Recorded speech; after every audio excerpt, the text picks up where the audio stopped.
आप सभी को राम राम, नमस्कार। कथा कहानी चैनल में आपका हार्दिक स्वागत है। आज हम गाज के व्रत की कथा सुनेंगे। यह व्रत भाद्रपद माह में किया जाता है। यदि किसी के पुत्र पैदा हुआ हो या पुत्र का विवाह हुआ हो तो उसी वर्ष भाद्रपद माह में किसी शुभ दिन को देखकर गाज का व्रत कर उद्यापन करना चाहिए। 7 जगह 4-4 पूड़ी और हलवा रखकर उस पर कपड़ा व रुपए रख दें। एक जल के लोटे पर स्वास्तिक बनाकर 7 दाने गेहूं के हाथ में लेकर गाज की कहानी सुननी चाहिए। इसके बाद बड़ों के नाम की एक भोजन की थाली निकालें और वो सासू जी को पैर छूकर साड़ी के साथ में रख कर दें। बाद में लोटे के जल से भास्कर भगवान को यानी सूर्य भगवान को अर्घ दे देवें। इसके बाद 7 ब्राह्मणियों को भोजन कराकर दक्षिणा देकर स्वयं भोजन करें। गाज के व्रत की कथा। पुराने समय में एक राजा के कोई संतान न थी। राजा रानी संतान के न होने से बड़े दुखी थे। एक दिन रानी ने गाज माता से प्रार्थना की कि अगर मेरे गर्भ रह जाए तो मैं तुम्हारी हलवे की कढ़ाई करूंगी। इसके बाद रानी गर्भवती हो गई। राजा के घर एक बहुत सुंदर पुत्र पैदा हुआ, परंतु रानी गाज माता की कढ़ाई करना भूल गई। इस पर गाज माता क्रुद्ध हो गई।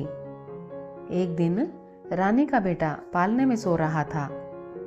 आंधी आई, पालने सहित लड़के को उड़ा ले गई और एक भील भीलनी के घर पालने को रख दिया। जब भील और भीलनी जंगल से घर आए तो उन्होंने अपने घर में एक लड़के को पालने में सोता हुआ पाया। भील और भीलनी के कोई संतान न थी। भगवान का प्रसाद समझकर भील दंपत्ति बहुत प्रसन्न हुए। एक धोबी था जो राजा और भील दोनों के कपड़े धोता था। धोबी राजा के महल में कपड़े देने गया तो महल में शोर हो रहा था कि गाज माता लड़के को उठाकर ले गई। धोबी ने बताया कि मैंने आज एक लड़के को भीलनी के घर में पालने में सोते हुए देखा है। राजा ने भील दंपत्ति को बुलाया। भील दंपत्ति ने कहा कि हम गाज माता का व्रत करते हैं। गाज माता ने ही हमें बेटा दिया है। यह सुनकर रानी को अपनी भूल का एहसास हो गया। रानी गाज माता से प्रार्थना करने लगी कि मेरी भूल के कारण ऐसा हो गया और पश्चाताप करने लगी। हे गाज माता, मेरी भूल क्षमा कर दो। मैं आपकी कढ़ाई अवश्य करूंगी। मेरा लड़का ला दो। गाज माता ने प्रसन्न होकर उसका लड़का ला दिया तथा भील दंपत्ति का घर भी संपन्न हो गया तथा एक पुत्र भी प्राप्त हो गया। तब रानी ने गाज माता का श्रृंगार किया और उनकी शुद्ध घी की हलवे की कढ़ाई की। हे गाज माता, जैसे तुमने भील दंपत्ति को धन दौलत और पुत्र दिया तथा रानी का पुत्र वापस ला दिया, उसी तरह हे माता सबको धन और पुत्र देकर संपन्न रखना। इस कथा के बाद विनायक जी की कथा सुननी चाहिए। विनायक जी की कहानी। एक मेंढक था, एक मेंढकी थी। मेंढकी रोज विनायक जी की कहानी कहती थी।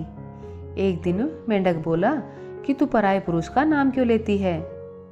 अगर तू अब दोबारा नाम लेगी तो मैं तेरा सिर फोड़ दूंगा। राजा की दासी तालाब पर पानी लेने गई और मेंढक मेंढकी को पतीले में भर लाई। लाकर अंगीठी पर चढ़ा दिया। अब दोनों सीखने लगे तो मेंढक मेंढकी से बोला, बहुत कष्ट हो रहा है, तू अपने विनायक जी को याद कर, नहीं तो हम दोनों मर जाएंगे। तब मेंढकी ने 7 बार विनायक जी ऐसे कहा। तब 2 सांड लड़ते हुए आए और पतीले को गिरा दिया। मेंढक मेंढकी बहते हुए तालाब में चले गए।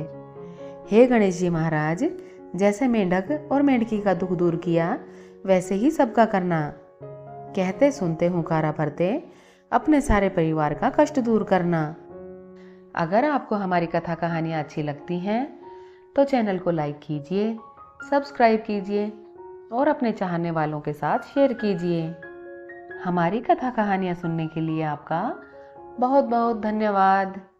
जय गाज माता।